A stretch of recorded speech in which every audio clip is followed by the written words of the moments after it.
누가복음 10장 25절부터 37절까지의 말씀을 봉독하겠습니다. 어떤 율법교사가 일어나 예수를 시험하여 이르되 선생님, 내가 무엇을 하여야 영생을 얻으리이까? 예수께서 이르시되 율법에 무엇이라 기록되었으며 네가 어떻게 읽느냐? 대답하여 이르되 내 마음을 다하며 목숨을 다하며 힘을 다하며 뜻을 다하여 주 너의 하나님을 사랑하고 또한 내 이웃을 내 자신같이 사랑하라 하였나이다. 예수께서 이르시되 내 대답이 옳도다. 이를 행하라. 그러면 살리라 하시니 그 사람이 자기를 옳게 보이려고 예수께 여짜오되 그러면 내 이웃이 누구니이까? 예수께서 대답하여 이르시되 어떤 사람이 예루살렘에서 여리고로 내려가다가 강도를 만나매 강도들이 그 옷을 벗기고 때려 거의 죽은 것을 버리고 갔더라. 마침 한 제사장이 그 길로 내려가다가 그를 보고 피하여 지나가고 또 이와 같이 한 레위인도 그곳에 이르러 그를 보고 피하여 지나가되 어떤 사마리아 사람은 여행하는 중 거기 이르러 그를 보고 불쌍히 여겨 가까이 가서 기름과 포도주를 그 상처에 붓고 싸매고 자기 짐승에 태워 주막으로 데리고 가서 돌보아 주니라. 그 이튿날 그가 주막 주인에게 데나리온 2를 내어주며 이르되 이 사람을 돌보아 주라. 비용이 더 들면 내가 돌아올 때에 갚으리라 하였으니 네 생각에는 이 세 사람 중에 누가 강도 만난 자의 이웃이 되겠느냐? 이르되 자비를 베푼 자니이다. 예수께서 이르시되 가서 너도 이와 같이 하라 하시니라. 하나님의 말씀입니다. 아멘.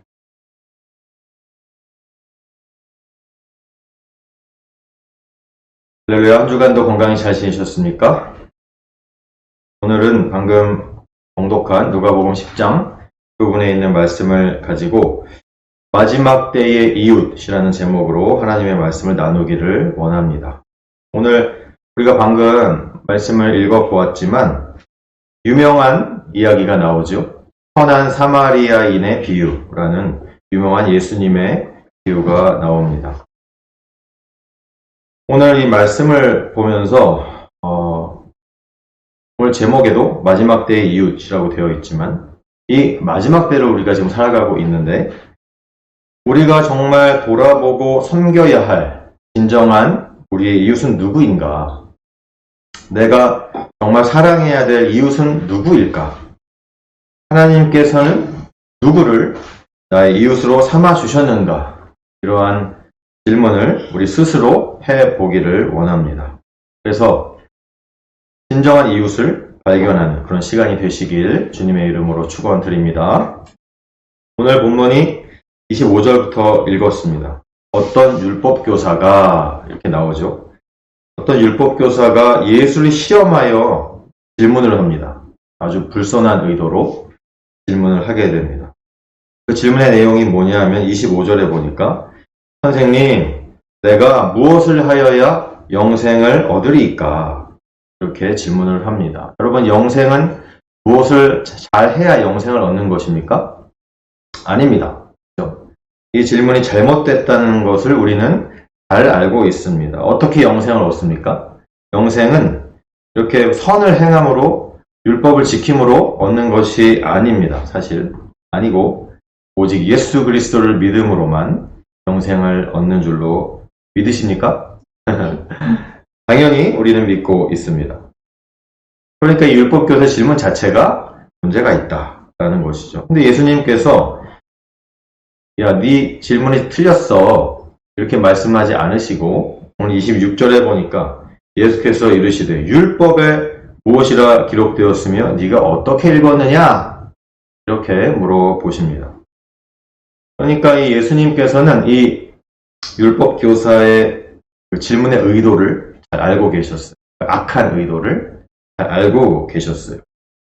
왜냐하면 당시 유대인들, 이 율법교사 같은 사람들은 하나님의 율법, 모세를 통해서 주신 10계명을 중심으로 해서 하나님의 율법을 잘 지켜야 구원을 받는다 믿고 있었기 때문에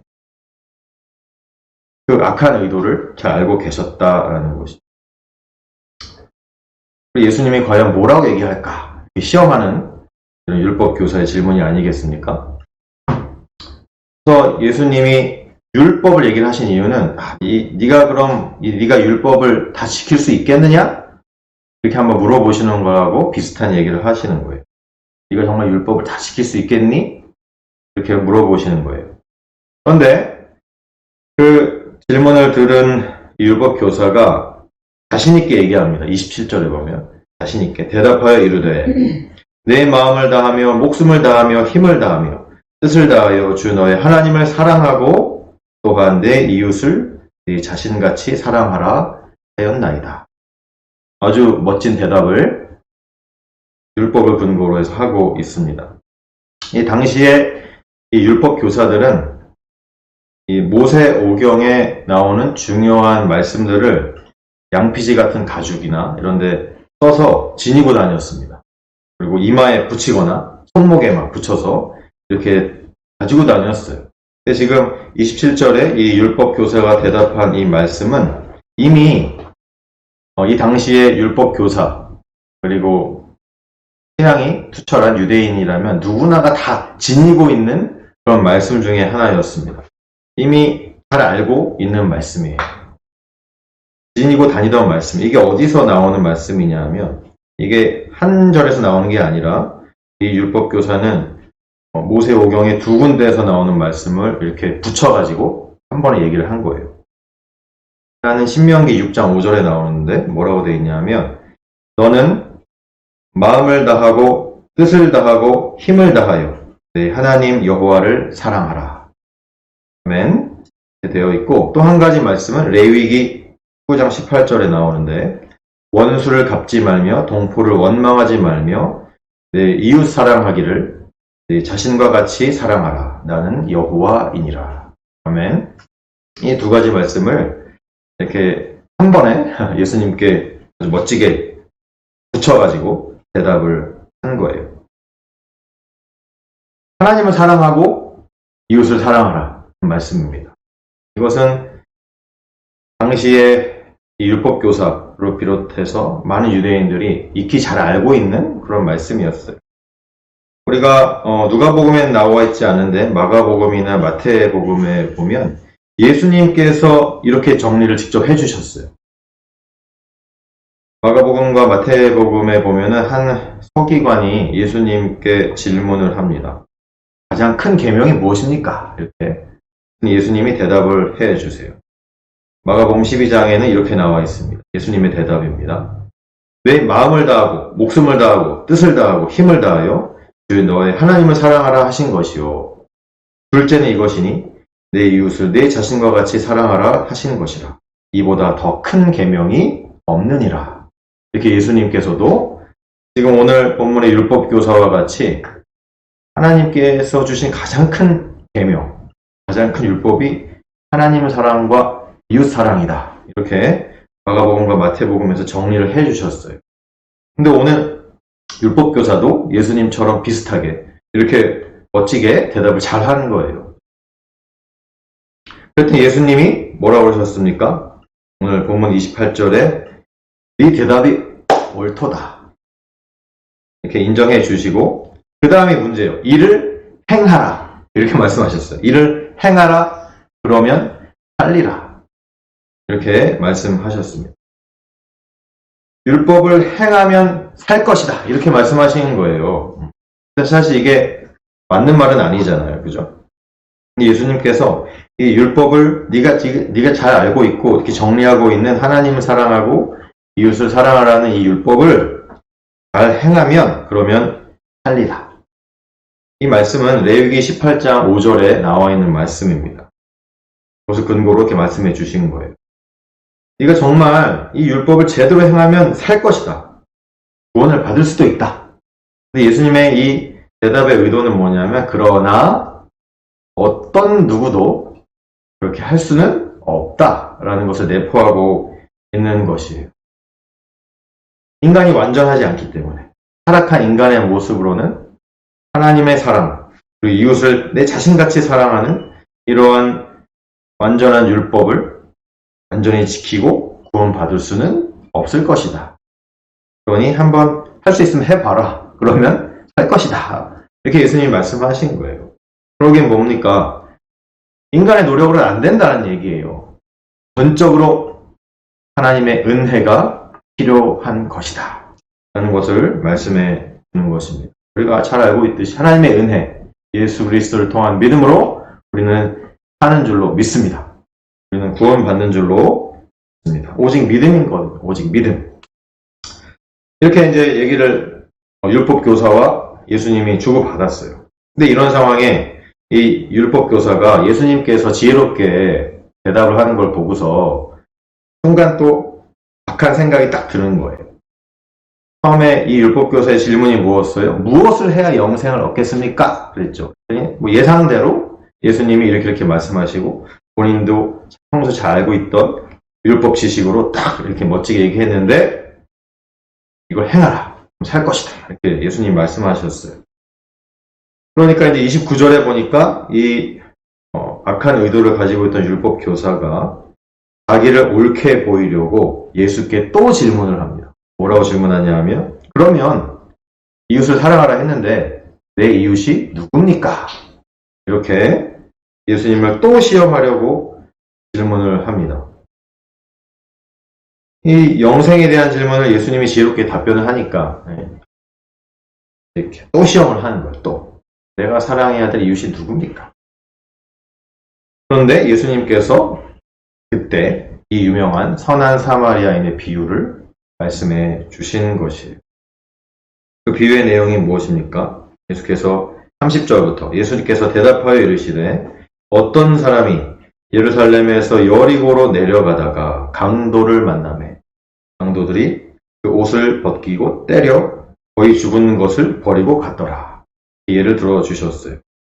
예루살렘에서 여리고로 가다가 어떤 사람이 강도를 만났대요. 이것은 당시에 흔히 있었던 일들 중에 하나입니다. 실제로 예루살렘이 좀 높은 언덕에 위치해 있고 여리고는 좀 낮은 곳에 위치해 있어서 예루살렘에서 여리고로 내려가다가 많은 사람들이 실제로 노상강도를 만났습니다. 그래서 중요한 그 외투, 당시 유대인들, 지금도 마찬가지지만 햇빛을 막아가지고 모래바람을 막아가지고 노숙을 할 때 이불로 쓸 수 있는 그 귀한 외투를 강도들이 뺏어가기도 하고 때리고 돈도 뺏어가고 막 이런 일들이 있었겠죠. 그죠?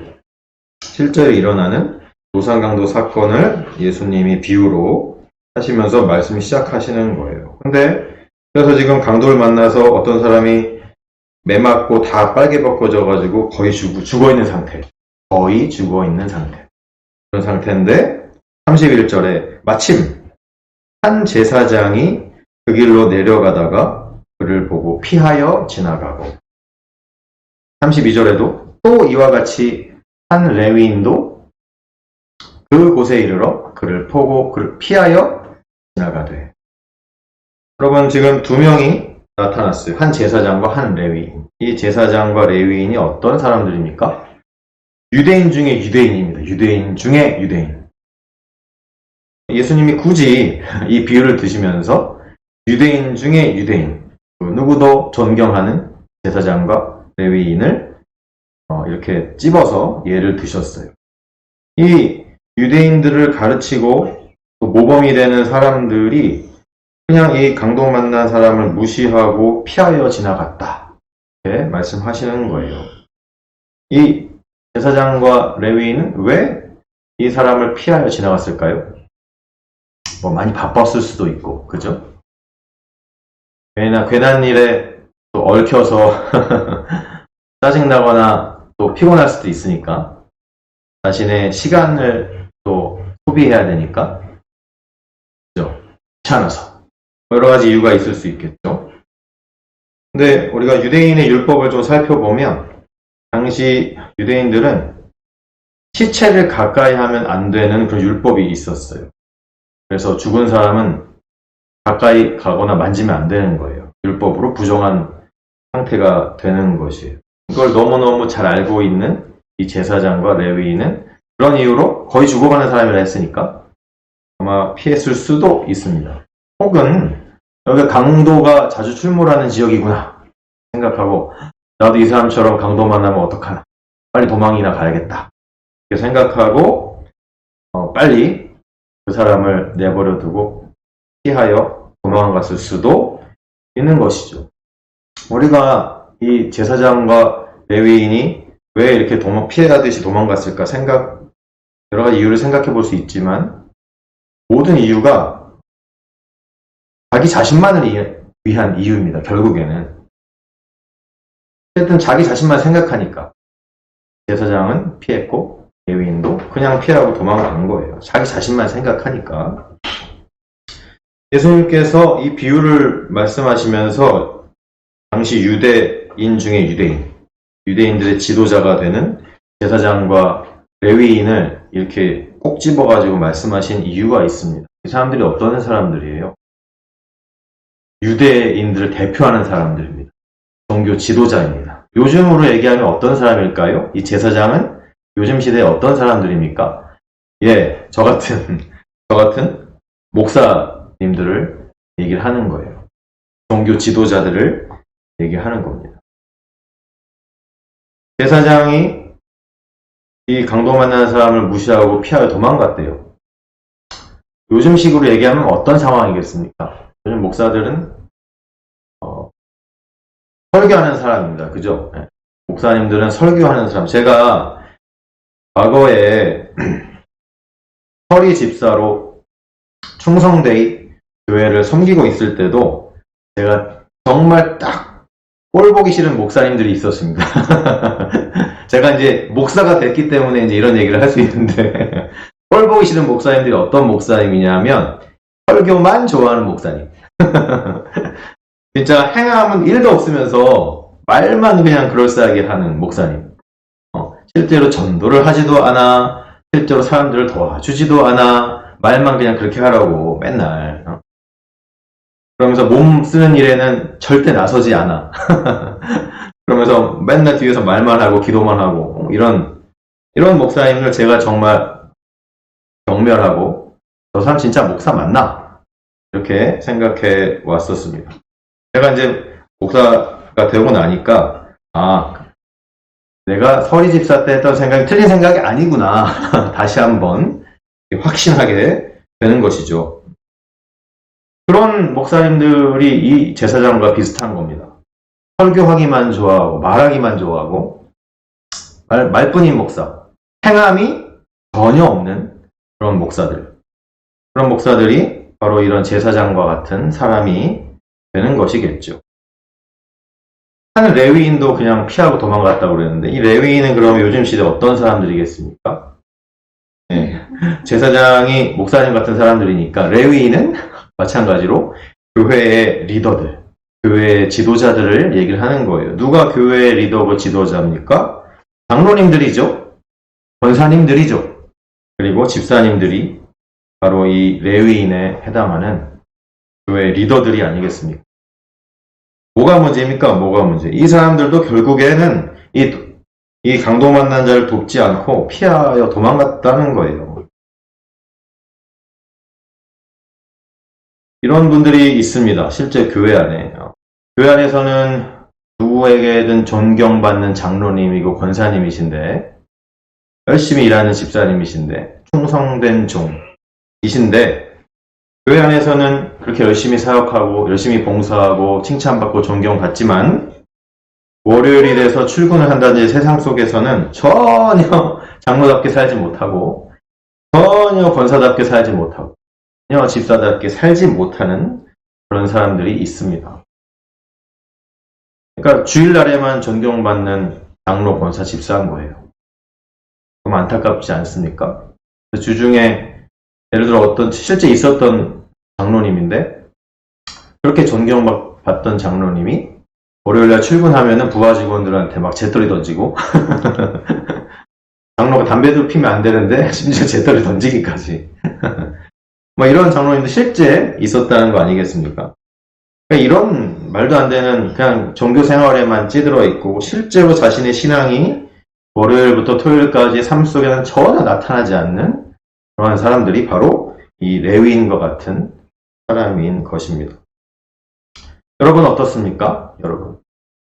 여러분은 어떤 장로님이고 어떤 권사님이시고 어떤 집사님이십니까? 그런데 이렇게 제사장하고 레위인은 피해서 그냥 도망가는 상황에 33절에 어떤 사람이 나옵니다. 어떤 사람입니까? 어떤 사마리아 사람은 이렇게 나와요. 여행하는 중에 거기에 이르러서 그를 보고 불쌍히 여겼다. 이렇게 얘기를 했습니다. 여러분, 그냥 불쌍히 여긴 마음만 가지고는 이런 행동이 나타나지 않아요. 여기서 불쌍히 여긴다는 것은 긍휼이에요, 긍휼. 그러니까 보통 하나님의 긍휼을 얘기할 때 하나님이 우리를 보고 아이고 불쌍하다, 아이고 너희들 불쌍하구나 하고 마음으로 그냥 끝났습니까? 아니에요. 하나님의 긍휼, 하나님의 불쌍히 여김은 독생자이신 예수 그리스도를 죽이시기까지 그 불쌍한 마음이 행함으로 나타난 것이 아니겠습니까? 그것이 하나님의 긍휼입니다. 아멘. 이 사람도 그러한 마음이 있었던 거예요. 단순히 그냥 아이고 참 불쌍하다, 안 됐다 하고 끝난 게 아니에요. 아니고 34절 가까이 가서 기름과 포도주를 그 상처에 붓고 싸매고 자기 짐승에 태워 주막으로 데리고 가서 돌보아 주니라. 35절 그 이튿날 그가 주막 주인에게 데나리온 둘을 내어주며 이르되 이 사람을 돌보아 주라. 비용이 더 들면 내가 돌아올 때에 갚으리라 하였더니 그냥 불쌍히 여기는 마음으로 끝나지 않고 아주 적극적으로 이 강도 만나서 거의 죽게 된 사람을 도와주는 것을 우리가 볼 수가 있습니다. 기름과 포도주는 당시에 사용하던 응급처치 약품도 같은 거예요. 그래서 포도주로 소독을 하고 기름으로 상처를 하면은 응급처치가 된다 그래요. 그리고 자기 짐승에 나비 같은 자기 나귀에 태워서 주막으로 데리고 갔어요. 주막은 요즘으로 말로 얘기하면 여관 같은 것입니다. 여관. 그러고 나서 그게 끝이 아니에요. 밤새도록 이렇게 돌보아주고 그 이튿날 그 여관 주인에게 데나리온 둘을 추가로 더 주면서 얘기를 하는 거예요. 이 사람을 돌보아줘라. 비용이 더 들면 내가 다시 돌아올 때 갚아 줄게. 이렇게 얘기를 하는 거예요. 여러분 이 데나리온 둘이 얼마나 되는 돈인지 아십니까? 1데나리온이 하루 노동자의 품삯이에요. 그럼 이틀치에 해당하는 노동자 품삯인데 이 당시 이 주막의 숙박비 시세를 생각했을 때 이 2데나리온은 약 2달치의 숙박비에 해당하는 돈이라고 얘기합니다. 적은 돈이 아니에요. 그죠? 그래서 며칠 더 숙박하는 것뿐만 아니라 돌보는 비용까지 넉넉히 2달치에 해당하는 숙박비를 일시불로 이렇게 여관 주인에게 주고서 가는 이 사람을, 선한 사마리아 사람을 볼 수가 있는 것이죠. 여러분, 우리가 보통 이웃 사랑을 하면은 불쌍한 사람이 있으니까 한번 도와주고 끝. 보통 이렇게 흔히들 많이 합니다. 그죠? 그것도 귀하지만 오늘 이 선한 사마리아 비유의 핵심이 뭐냐면 한 번 그냥 불쌍히 여기는 마음으로 끝이 아니라는 거예요. 아니고 끝까지 책임지고 끝까지 사랑을 베푼다 라는 것을 예수님께서 비유적으로 이렇게 보여주고 계시는 것입니다. 끝까지 사랑하고 끝까지 책임져 주는 것이 진정한 이웃 사랑이다. 이렇게 말씀하시는 것입니다. 예수님도 그렇게 하셨어요. 요한복음 13장 1절. 예수께서 자기가 세상을 떠나 아버지께로 돌아가실 때가 이른 줄 아시고 세상에 있는 자기 사람들을 사랑하시되 끝까지 사랑하시니라. 아멘. 36절에 그래서 예수님이 이 얘기를 하시고 나서 이 율법 교사에게 물어봅니다. 그럼 네 생각에는 이 비유에 나오는 이 세 사람 중에 누가 강도 만난 자의 이웃이 되겠느냐? 이렇게 물어보셨어요. 세 사람, 제사장, 레위인, 사마리아 사람, 이 세 명 중에 누가 강도 만난 자의 이웃이냐? 이렇게 물어보십니다. 여러분, 오늘 이 36절에 나온 예수님의 질문을 우리가 생각해 보면 좀 특이한 것을 우리가 알 수가 있습니다. 왜냐하면 이 율법교사가 예수님한테 처음 질문한 질문은 내 이웃이 누구입니까? 라는 질문이었어요. 내가 사랑해야 되는 이웃이 누구입니까? 이렇게 질문을 했는데 예수님이 비유를 하시고 나서 얘기를 하고 나서 누가 강도 만난 자의 이웃이냐? 이렇게 되물어 주셨어요. 여러분 이 질문의 차이를 아시겠습니까? 이 율법교사의 질문은 누가 내 이웃입니까? 내 이웃이 누굽니까? 이렇게 물어봤는데 예수님은 누가 강도 만난 자의 이웃이냐? 이렇게 물어봤어요. 이 질문의 차이를 아시겠습니까? 관점이 다른 거예요. 관점이. 이 율법교사의 질문, 내 이웃이 누굽니까? 라는 질문은 내가 사랑해야 되는 이웃이 누굽니까? 내가 사랑해야 하는 이웃을 정확히 알고 싶습니다. 그 대상을 알고 싶습니다. 이런 질문이에요. 그런데 예수님의 이 누가 강도 만난 자의 이웃이 되겠느냐라는 질문은 내 이웃이 누구냐가 중요한 것이 아니라는 거예요. 율법교사의 질문, 내 이웃이 누굽니까? 이웃이 누구냐? 이 질문이 중요한 게 아니라는 거예요. 그럼 뭐가 중요합니까? 내가 누구의 이웃이 되어야 하는가? 이게 더 중요하다. 라고 말씀하시는 거예요. 누가 강도 만난 자의 이웃입니까? 이 사마리아인이 강도 만난 자의 이웃이잖아요. 이 사마리아 사람처럼 내가 이웃이 되어야 한다. 그 도움이 필요한 사람의 이웃이 내가 되어야 한다. 라고 말씀하시는 거예요. 내가 과연 이 선한 사마리아인 같은 이웃인가? 그걸 물어보시는 거예요, 예수님이. 그랬더니 오늘 본문 마지막 절에 이 율법교사가 대답을 합니다. 당연히 자비를 베푼 자입니다. 얘기를 해요. 예수께서 이르시되 가서 너도 그와 같이 하라. 이렇게 말씀하셨어요.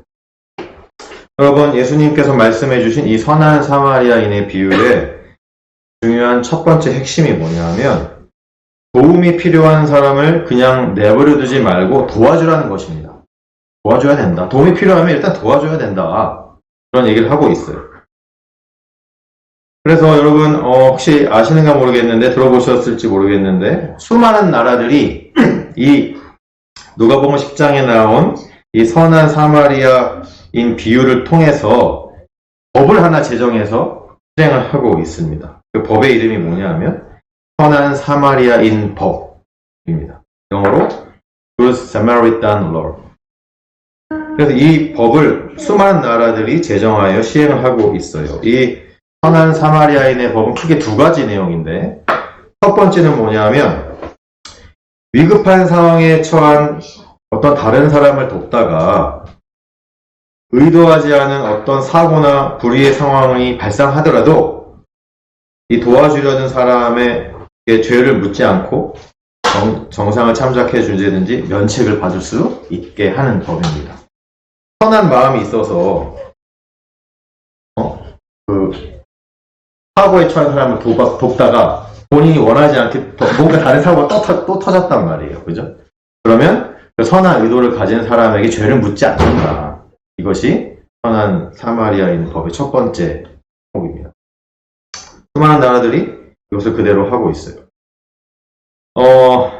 이 설교를 준비하다가 제가 과거에 경험했던 일이 생각이 나더라고요. 무엇이냐면 과거에 제가 지하철에서 장애인을 한번 돕다가 실수를 한 적이 있습니다. 선한 의도로 했는데 결국에는 장애인분이 더 다쳤어요. 저 때문에.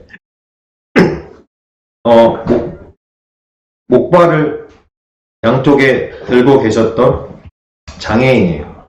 근데 그분이 계단을 올라가시는 게 너무 힘드셔가지고 제가 그분을 들어서 계단 위로 올라가는 걸 도와드렸는데 어차피 나중에는 제가 그분을 이렇게 돕는 걸 좀 실수를 해가지고 그분이 오히려 넘어졌어요. 넘어져가지고 살짝 머리가 조금 찢기는 이런 일이 있었단 말이죠. 제가 아무리 선한 사마리아인처럼 선한 의도로 하고 했지만 너무 미안하고 너무 죄송스럽다고요.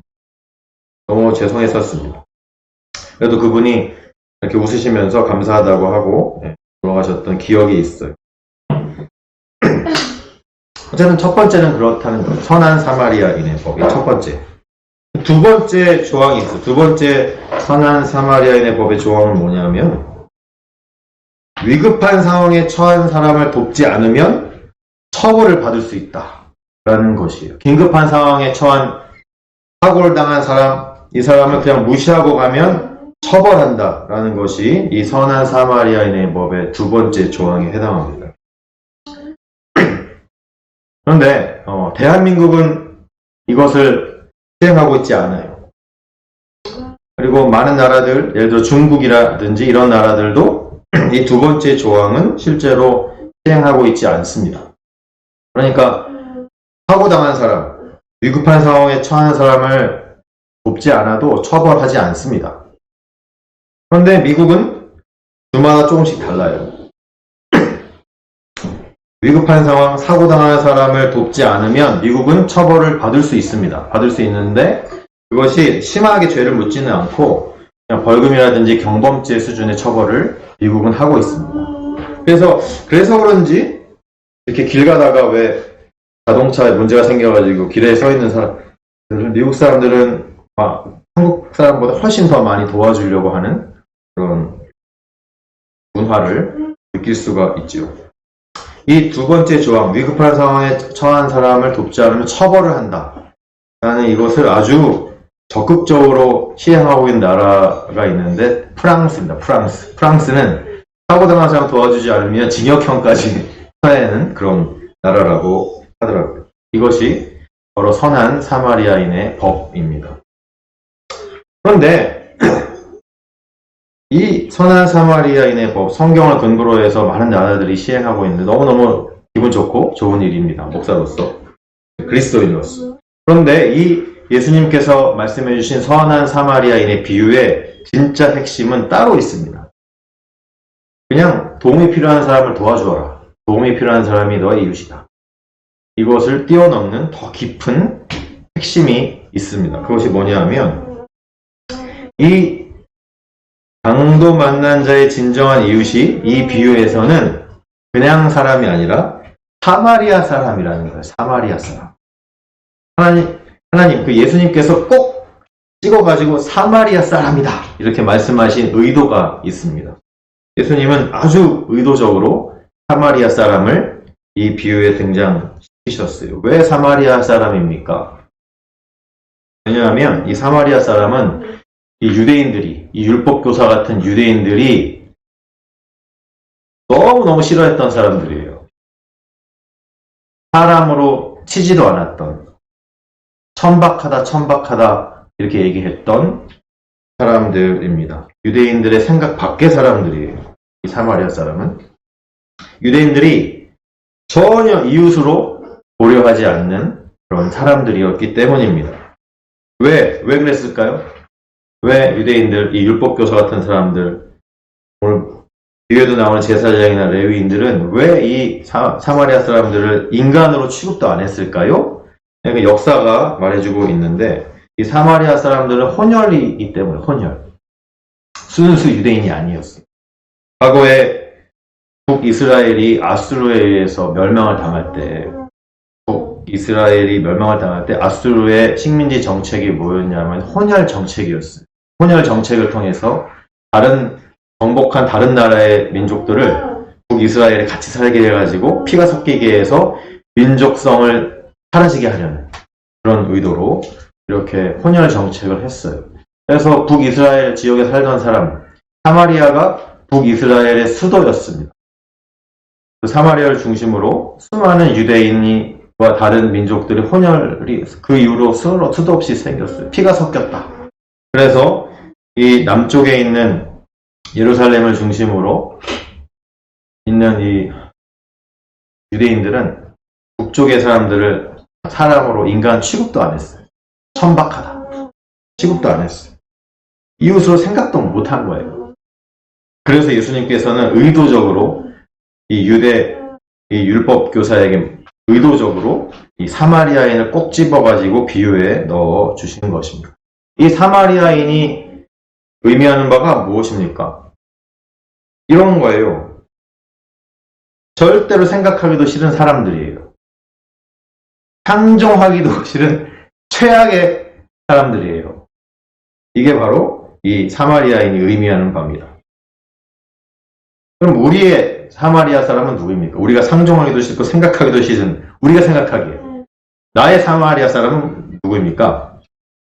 예를 들어 우리 대한민국 사람들의 사마리아인이라 하면은 북한 사람이 될 수도 있겠죠. 그죠? 이 당시에 유대인들은 남유다를 중심으로 순수 혈통을 유지했던 남쪽 사람들이 북쪽에 있었던 북이스라엘 사람들이 혐오하는 상황이었기 때문에 남쪽에 있는 남한 사람들이 북한에 있는 사람들을 싫어할 수도 있는 거겠죠.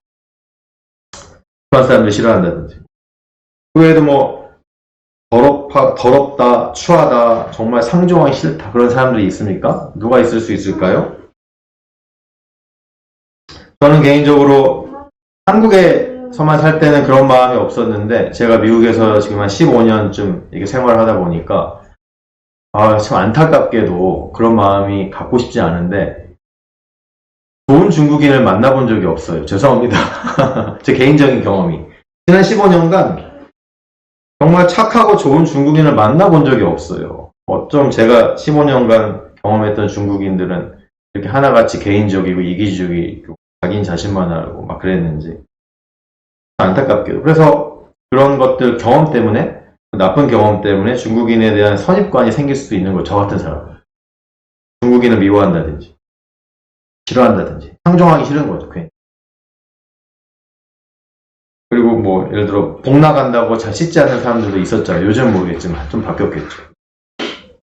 그리고 뭐 이런 사람들도 히스패닉을 싫어하는 사람들도 있죠. 그죠? 히스패닉은 한국 사람들이 사업하면서 종 부리듯이 막 부리는 사람들인데 우리가 그 히스패닉들하고 어떻게 같이 한 상에서 밥을 먹고 한 화장실을 쓰고 우리가 어떻게 그럽니까? 막 이렇게 생각하는 사람들도 있었습니다. 또 요즘같이 뭐 아시안 혐오가 돼가지고 막 아시안들이 공격을 당하는 상황에서 흑인들이 무섭잖아요. 대부분 흑인들이 아시아 여성들을 공격을 하고 있으니까 그건 흑인들을 무서워 상종도 막 흑인들 무서워. 그것뿐만입니까? 요즘 뭐 동성애자들, 그죠? 동성애자들은 정말 상종도 하기 싫어. 이렇게 생각할 수도 있겠죠. 혹은 예수님을 안 믿는 불신자들하고 나는 왠지 힘들어. 그 사람들이랑 같이 어울리는 거 너무 힘들어. 불신자들하고 같이 상종하기 싫어. 복음을 전해야 함에도 불구하고 말이죠. 그런 생각이 들 수도 있는 것입니다. 특히 그냥 단순히 예수님을 안 믿는 것이 아니라 다른 종교를 이미 갖고 있는 사람들하고는 더 뭔가 이렇게 상종을 하기가 어렵잖아요. 그죠? 저는 개인적으로 목사로서 저의 개인적인 사마리아인은 아마도 불교 신자가 아닐까 이렇게 생각을 해보기도 합니다. 불교 신자는 정말 상종하기도 싫다 이런 생각을 해본 적이 있는 것 같기도 해요. 예를 들면 저희 처가댁이 아직 이렇게 완전히 복음화가 안 됐는데 우리 사모님도 지금 앉아 계시지만 우리 사모의 언니인 처형은 정말 아주 열심히 불교를 믿고 계신 신자시거든요. 우리 처형하고는 뭔가 정말 대화하기가 힘들고 함께 하기가 어렵고 막 이런 것이 있습니다. 여러분의 사마리아인은 누구입니까? 요즘 여러분에게 사마리아인으로 여겨지는 사람은 누구입니까? 함께 하기 어렵고 함께 하기 싫고 나에게 어떤 큰 상처를 준 사람들도 이 사마리아인에 해당할 수도 있는 것입니다. 어떤 이유든 어떤 경험이든 내가 정말 상상하기도 싫고 생각하기도 싫고 말 섞기도 싫고 상종하기도 싫은 최악의 사람들 이 사람들이 있다면 그런 사람들이 바로 오늘날의 나의 사마리아인이 되는 것입니다. 이 비유의 핵심은 이렇게 상종하기 싫은 사람들과의 관계를 말씀하고 있는 것입니다. 예수님께서 말씀하셨죠. 내 이웃을 내 자신과 같이 사랑하라. 그랬죠? 믿으십니까? 아멘. 근데 나의 이웃이 누굽니까? 여기서 이웃을 사랑하는데 그냥 예수님이 이렇게 말씀하지 않았어요. 이웃을 사랑하라. 이렇게 얘기 안 했어요. 너의 이웃을 사랑하라. 그랬어요. 너의 이웃. 그냥 이웃이 아니라 나의 이웃이 나의 이웃. 이건 다분히 관계를 또한 말씀하고 있는 것이에요. 아까도 제가 얘기했지만 유대인들은 이 사마리아 사람들을 나의 이웃이라고, 나와 어떤 관계를 맺어야 되는 이웃이라고 생각해 본 적이 없다는 것이에요. 오늘 예수님이 말씀하셨어요. 네 생각에는 이 세 사람 중에 누가 강도 만난 자의 이웃이 되겠느냐? 이 세 사람 중에 누가 이웃이냐? 이렇게 안 물어보시고 누가 강도 만난 자의 이웃이냐? 이렇게 물어보셨어요. 왜냐하면 이웃은 이 강도 만난 자와 관계를 맺었기 때문이에요. 이웃은 그냥 이웃이 아니에요. 나와 관계를 맺는 관계 속의 이웃이 되는 것입니다. 여기에서 말씀하는 이웃은 관계가 없으면 이웃이 아니라는 거예요. 나하고 직접적인 관계를 맺지 않으면 아무 이웃이 아니라는 거예요. 이런 관점에서 봤을 때 예를 들어 무슨 불우이웃 돕기 성금 같은 거 있잖아요. 그렇죠? 이런 것, 얼굴도 모르는 사람들, 얼굴도 모르는 불특정 다수를 돕는 것이 어쩌면 성경적인 이웃사랑이 아닐 수도 있습니다. 전혀 관계가 없기 때문에, 얼굴도 모르고. 돈으로 사람을 돕는 것은 너무너무 귀한 일이죠. 귀한 일인데 한편으로는 너무 그냥 제일 편한 일이에요. 그냥 돈으로만 하는 게. 제일 편하고 한편으로는 제일 쉬운 일이 될 수 있는 것입니다. 더 어려운 것은 뭐냐면 내가 물질로도 도우면서 직접 자신의 몸을 들이고 시간도 들여서 돕는 것이 더 어려운 일이 아니겠습니까? 누구처럼? 오늘 비유의 선한 사마리아인처럼. 아멘. 오늘 예수님의 이 질문에 누가 강도 만난 자의 이웃이냐? 라는 질문에 이 율법교사가 이렇게 얘기를 했어요. 자비를 베푼 자입니다. 이렇게 얘기를 했어요. 이게 정답입니까? 정답이 아니에요. 맞는 것 같지만 아니에요. 정답은 뭐예요? 사마리아 사람입니다. 이렇게 얘기를 해야 돼요. 예수님이 분명히 어떤 사마리아 사람이 그랬잖아요. 누가 자비를 베풀었어요? 사마리아 사람이에요. 근데 이 율법 교사는 사마리아 사람이라고 입에 담기도 싫었던 겁니다. 그래서 답을 자비를 베푼 사람이겠죠. 이렇게 얘기를 한 거예요. 예수님께서 너도 이와 같이 하라 말씀하셨죠. 이 율법 교사가 유대인들이 얼마나 이 사마리아인들을 배타적으로 생각하는지 단편적으로 보여주는 것입니다. 오늘 설교 제목이 무엇입니까? 마지막 때의 이웃. 마지막 때의 이웃. 즉, 이 마지막 때에 내가 사랑해야 될 이웃이 누구냐? 우리가 당연히 생각해 봐야 됩니다. 그것뿐만 아니라 방금 얘기한 것처럼 이 마지막 때에 내가 누구에게 이웃이 되어줘야 하는가? 그것을 말씀하고 있는 것이 바로 오늘 이 비유의 핵심인 것입니다. 그러므로 오늘 본문은 우선은 내가 선한 사마리아인처럼 강도 만난 사람 같은 그런 도움이 필요한 사람들을 끝까지 사랑해야 한다는 것입니다. 아멘. 또한 사마리아인을 이웃으로 생각하지 못한 이 율법교사처럼 되지 말고 절대로 내가 보기에 상종 못할 사람들을 이웃으로서 사랑하라.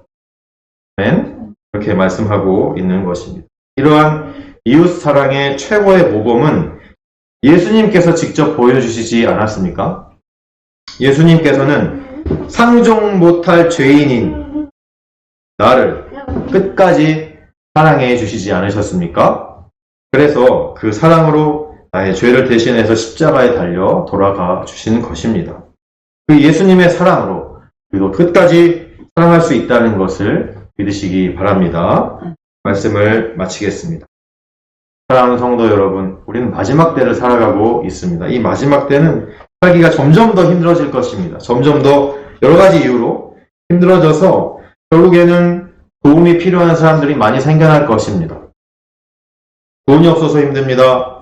직장 문제 때문에, 질병에 걸려서 힘들기도 하고, 마음이 아파서 영혼의 문제 때문에 힘들어하는 사람들이 더 많이 앞으로는 생겨날 것입니다. 그런데 이런 상황에 아이고 그 사람만 힘들어 나도 힘들어 나도 힘들어 죽겠는데 내가 누굴 도와? 내 코가 석자인데 이렇게 하면서 이 비유에 나오는 제사장이나 레위인처럼 보고도 못 본 척 피하면 되겠습니까? 그러면 안 된다라고 예수님께서 말씀해 주시고 있는 것입니다. 예수님처럼 끝까지 사랑하시기를 바랍니다. 그래서 우리 선교 장로교회도 아무리 지금은 작고 미약하지만 도움이 필요한 사람들을 적게라도 도와줄 줄 아는 그런 교회가 되어야 하는 것입니다. 행함이 없는 믿음은 죽은 믿음이다. 이렇게 말씀하지 않으셨습니까? 그리고 유대인들이 보기에 사마리아인들은 더럽고 추잡한 사람들이었어요. 상종 못할 사람들이었어요. 그래서 나에게 있어서 정말 이렇게 상종 못할 사람들이라도 예수님의 사랑으로 끝까지 마음으로 품고 사랑할 줄 아는 저와 여러분들이 다 되시길 주님의 이름으로 축원합니다. 네. 아멘.